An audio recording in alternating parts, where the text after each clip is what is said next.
Hey friends, Matt Lytle here. Hope everyone is having a great day. Just wanted to take some time and make a quick video about an experience I had just recently over in Nairobi, Kenya. I was there on a trip visiting some friends of mine who were ministry residents at Mercy Nairobi Church, and while I was there doing ministry with them, I had an encounter with some local Jehovah's Witnesses who were asking some questions, and I thought I would just take a quick moment and share some of my experiences about that. What were their questions? What were some of my answers? And what did I take away from all of that? So, just as a quick introduction, like I said before, I just want to give a quick ministry context. Here's a picture of us there in Nairobi talking to these gentlemen, my daughter there sitting beside me.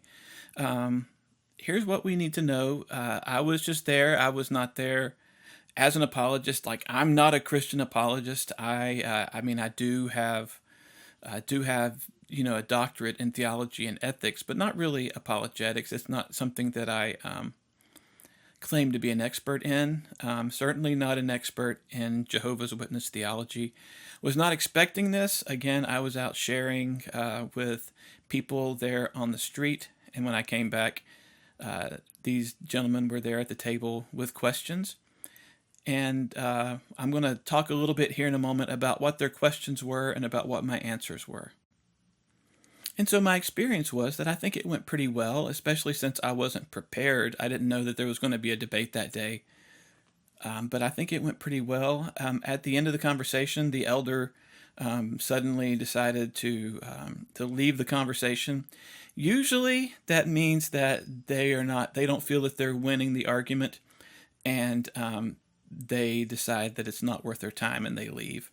Now, I'm not saying that if you use these answers, that's going to happen to you every time. Every situation is different. I'm not going to guarantee that if you do this that you'll have success, but hopefully what it can do is give you some ways of thinking about the questions that they ask, and maybe give your mind some things to think about in the future to give you some confidence if you're ever presented with these questions. And so here are the questions that they asked. There were quite a few, but I'm going to break it down to the four main questions that they asked. The first one was, why doesn't the Old Testament say that Jesus is God? The second one is, where in the New Testament does it say that Jesus is God? Another question they asked is, where does the Bible say that the Holy Spirit is God? And the last question they asked me was, is the church in the Bible? So those are the four questions. What we're going to do now is I'm going to look at each of these questions one by one and discuss the answers that I gave. And so these are my answers. I'm going to go over them one at a time and sort of give you what I said. I'm going to supplement sometimes with some things of, like, you know how you are when you have a conversation and you're done with it and you think about it later and you're like, oh man, I should have said this and I should have said that. Well, I'm going to include some of that too. I'll let you know if that didn't come up during our conversation. And I'm not doing this to say, haha, I got them, or to toot my own horn. This really is more just a way of showing, these questions do have answers. And it can give you some confidence if you're ever in a discussion like this with someone from a Jehovah's Witness or from someone else who may have questions about the deity of Christ. Okay, so with that out of the way, here's the first question. Why doesn't the Old Testament say that Jesus is God? So I started out this particular answer by saying, well, the Old Testament doesn't talk about Jesus because Jesus didn't exist at the time of the Old Testament. Now, I know for us, that sounds a little bit heretical, right? Like, that kind of sounds like, if you're familiar with church history, that kind of sounds like Arianism, which Jehovah's Witnesses is just sort of a modern version of Arianism. But what I mean is the human being, like Jesus is the name of the human being, of the Word made flesh, right? The angels appear to Mary and Joseph. They say, you're going to have a son, you're going to call his name Jesus. So Jesus, the human, didn't exist in the Old Testament. Who did exist, though, was what theologians will call the Son, or the second person of the Trinity. And the second person of the Trinity is there in the Old Testament. Now, I didn't say this in the in the conversation because it didn't really matter. But just as a way of speaking here, some people will talk about the divine plurals in the Old Testament. For example, the word Elohim, which is the word used for God, is a plural word, and so some people will say, well, then that points to the Trinity. Others will say, like with the divine plurals in Genesis 1:26, where God says, let us make man in our own image. Also, at the Tower of Babel, let us go down and see. We have Isaiah 6, where he says, who will go for us? And some people will say, well, that plural there is just sort of the Trinity hiding out in the Old Testament. I don't think that's a great argument because, honestly, there are a lot of good scholars who have other reasons for that particular plural. Right? Some people will say that it's God addressing a divine council, or some others will say it's the divine, like the royal we.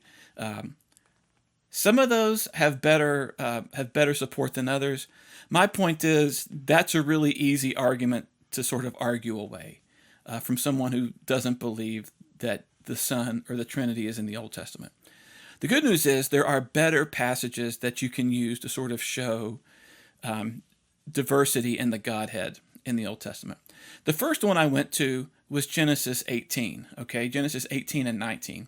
So this is the story of the three men visiting Abram right before they're about to destroy Sodom and Gomorrah, right? Three men show up.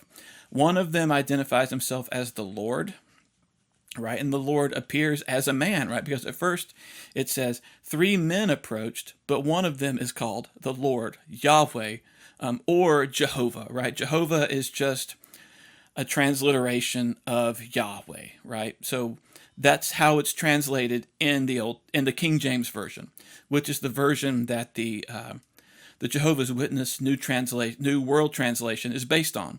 So that's why they're called Jehovah's Witnesses, because in the King James and in the New World Translation, Jehovah is the name of God when he reveals himself. And so Jehovah, so I made sure to use that word because I knew that's the word they were used to. And so Jehovah appears as a man. He's talking to Abram. So the other two who were angels go down to Sodom and Gomorrah. They're going to start raining fire on the city. The whole thing with Lot happens there. But the Lord stays back and talks with Abram, right? And this is the famous passage where Abram is trying to bargain for Lot's life. What if there's, what if there's this many people, righteous people in the city? Will you destroy it? And he says, okay, I won't destroy it. So they have that conversation, and Jehovah says in Genesis 18:21, I'm going to go down and see for myself what's going on down there. Okay? And then in verse 33, they finish their conversation. The Lord, or Jehovah, went on his way. Okay? So now we see Jehovah, the story has Jehovah down at Sodom and Gomorrah looking things over for himself. Okay? So we have a Jehovah on the ground in Sodom and Gomorrah. And then it says in Genesis 19, while it's that the Lord, Jehovah, rains down fire from heaven. So now we have a Jehovah in the heavens, even though we already had a Jehovah on the ground. So Jehovah's there on the ground, looking at Sodom and Gomorrah, watching it happen, while Jehovah in the heavens is raining down fire. And so the question that I asked the people were, so are there two Jehovahs? Because that's really kind of what the text seems to be saying. And they didn't really have an answer for that. It was kind of confusing to them. Could there be two Jehovahs? I mean, I would think not, because, obviously Deuteronomy 6, the Shema tells us that the Lord is one. So that's one passage. Another passage I went to was 1 Samuel 3. So this is the story, the famous story of the Lord sort of calling Samuel into ministry, and Samuel's a kid, and he doesn't recognize the Lord's voice, and he keeps thinking that it's Eli, right? So it says that the word of the Lord appears to Samuel in the tabernacle, okay? So what's interesting is the word of the Lord makes an appearance, right? Usually the word is something that you hear, but in this one, it's an appearance. It's something that Samuel can see. It says later in 1 Samuel 3:21 that the Lord, or Jehovah, revealed himself to Samuel at Shiloh as the word of the Lord. So we have the word here, who is Jehovah. Jehovah revealing himself to Samuel as the word of the Lord. And so then I took them to John 1:1. In the beginning was the Word. And so I said, when Jews were reading that passage, they would have said to themselves, oh, I remember that word. That, the word was someone who appeared. It says that the word stood before Samuel in the tabernacle. So the word was standing there, and it's Jehovah appearing as the word. And so now we have Jehovah, we have the word there in heaven. Now, the elephant in the room here is that the New World Translation is pretty much like the King James. However, they've got some key changes that they've made. One of the most common and sort of infamous ones is their translation of John chapter 1, verse 1, where they say, in the beginning, their translation says, in the beginning was the Word, and the Word was with God, and the Word was a God, instead of the Word was God. And so they showed me that. I knew it was coming because I don't know a lot about Jehovah's Witnesses. I kind of know the general contours of their theology, but in all my Greek classes, this came up, right? And so they showed that to me. It's like, well, what do you make of that? And so what I said was, well, in the original Greek, the word a is not there. That's what we call an indefinite article, right? A or an. And so Greek does not have an indefinite article. So every time we see a as an article in the English, that means that the translator has supplied that. It doesn't exist in the Greek. Okay, so I said that on the one hand. The other, and so the point was, that's a translator issue. That's not there in the original Greek. And so there are some things, some Greek grammar rules that suggest that the New World Translation is wrong. Probably the most famous of those is something called Caldwell's rule, where in that particular situation, the predicate there should always be anarthrous. I don't know that that's going to win a lot of debates there. They've probably that's an old argument, and so it's probably easy for them to wave that one away. I didn't really make a big deal out of it because I think there are other passages. It's good to shed that light to say that a God is not in there. It just says God. And then I said later on the Word became flesh and dwelt among us, and that word dwelt there is the word we have for tabernacle. The tabernacle in the Old Testament was where God met with his people. And so Jesus now is the Word, right, who the Old Testament said was Jehovah, is become flesh and has made his dwelling with us. That word there is tabernacle. And so now Jesus is the point where God meets with his people. I told them later on in the book of John, he's going to refer to his body as the temple, where God meets with his people because Jesus is God in the midst of all the people. And here's the screen kind of talking about the New World Translation in John chapter 1, verse 1. A lot of times I get ahead of myself because I'm so excited about the content. Sometimes I run ahead of the stuff I've prepared for the screen. But while I've got this screen up, I want to go back and talk about these two Jehovah's idea in the Old Testament. It's actually not original with Christianity.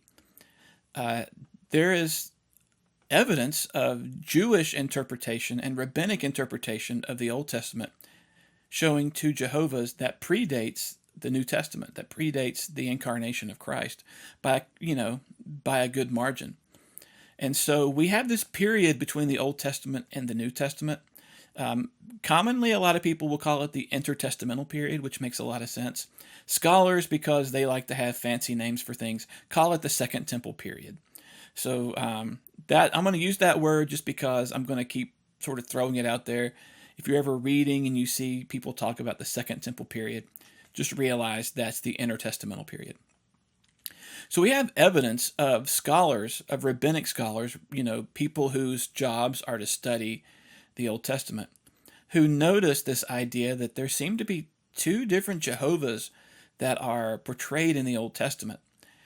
One of them is always in heaven as a spiritual being, but there's sometimes this other Jehovah that appears in the form of a man, and sometimes we see these two Jehovahs together in the same situation, in the same passage. And so this was a view. I'm not saying that all Jews believe that, but we do have manuscript evidence of Jews during the Second Temple period teaching this and writing it down. We have these documents. What's interesting is after Christianity starts to take hold, a couple of centuries after the birth of the church, the mainline Jewish rabbinic sources change their tune on this and say that it can't refer to that because Christianity was spreading, and just like the Pharisees saw Jesus as a threat to their authority, the Jews started seeing Christianity as a threat to Judaism. And so I'm only throwing that out there to say that this interpretation predates the church. Scholars have started to really get into this interpretation.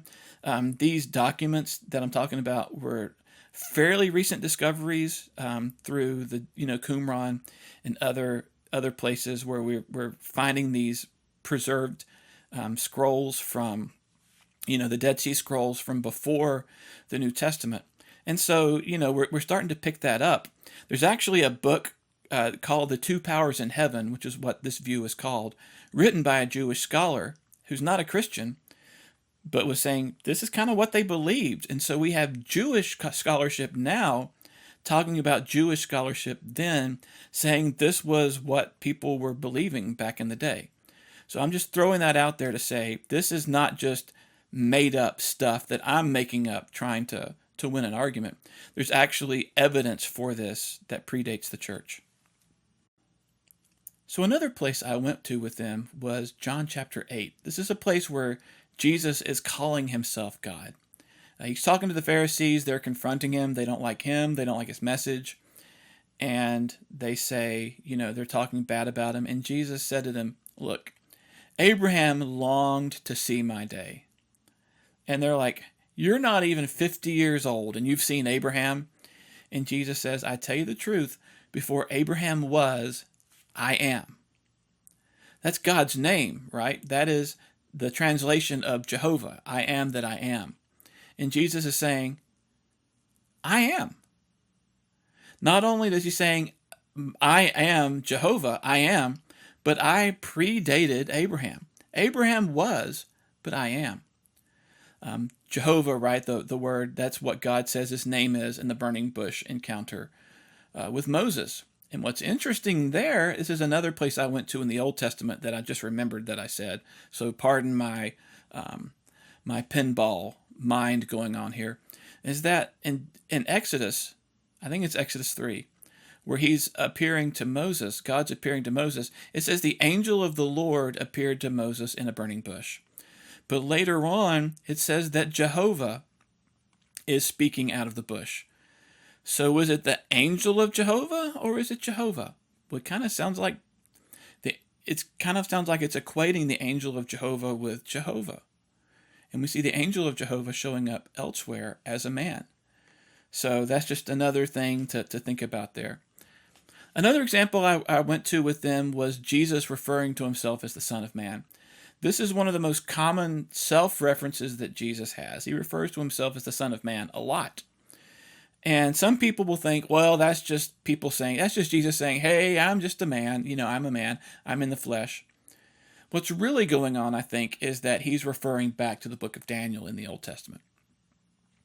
So Daniel, the first half of Daniel talks about his life and his all the way from his capture and by the Babylonians under Nebuchadnezzar, all the way to him as an old man, serving in the court of the kings of the Medes and the Persians. And so the second half of the book is Daniel having visions and dreams, and then being interpreted by angelic visitors. Okay, so one of those visions, he looks up into heaven and he sees the Ancient of Days sitting on his throne. And then they're up there in the clouds. And then on the clouds, one approaches him like a son of man. And the Son of Man approaches the Ancient of Days, and the Son of Man is given an everlasting dominion, glory, and a kingdom. And then all the peoples of the earth would serve him. Well, God's not going to give that glory to anybody else. He said that elsewhere in the Old Testament. But who's going to approach the Ancient of Days? God, unless they're God, with that kind of boldness. So that's another example of Jesus referring to himself as God. Another example, this is not Jesus referring to himself as God, but I talked about others referring to Jesus as God. Thomas, I think he gets a bad rap as doubting Thomas, but he refers to Jesus as my Lord and my God. This happens when Jesus has resurrected. He appears to the disciples. He finally appears to Thomas, and Thomas he lets Thomas touch his wounds. Thomas says, my Lord and my God. And Jesus does not correct him, but actually says, you know what, you're blessed. And you're blessed. We see other places in the Bible where people are bowing down to other people or angelic beings, and they're told not to. They're corrected. Right in the book of Revelation, John bows down before a messenger talking to him, and the messenger says, stop, stop, stop. I'm not God. Worship God. Don't bow down before me. Paul, there was times where Paul was worshipped as a god in the book of Acts, and Paul says, don't, stop, stop, stop. I'm just a man. Worship God. But Jesus accepts that worship. And what's really interesting is that we see at the baptism of Jesus that God is pleased with this. Like, God is pleased with Jesus. As we see Jesus gets baptized, he comes up out of the water. We hear a voice from heaven saying, this is my beloved Son. In him I am well pleased. Right? Well, if Jesus is calling himself God, how could God be pleased with that unless Jesus was telling the truth? So we have that testimony of God from up in heaven saying, I am pleased with my Son, who incidentally calls himself God. We see also John 1:18. It says that Jesus is the only God who is at the Father's side. Again, that kind of goes back to John 1:1. The Word was with God, and the Word was God. So now Jesus is making known the Father. No one has seen the Father, but Jesus is the only God who is at the Father's side. Later on in the book of John, Jesus will keep repeating that he and the Father are one. Again, this is the guy that the Father says, I'm pleased with him. So we kind of moved on from talking about Jesus as God. The next question they asked me was, well, where does the Bible say the Holy Spirit is God? I said, that's a good question. There's not as much biblical information on the Spirit as there is on Jesus, because the Bible tells us that the role of the Holy Spirit is to point to Jesus. But there are some spots we can go to.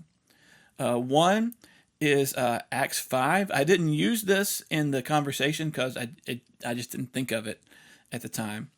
Is that Acts 5 is the story of Ananias and Sapphira, where they lie and then about the sale of some property and are struck dead.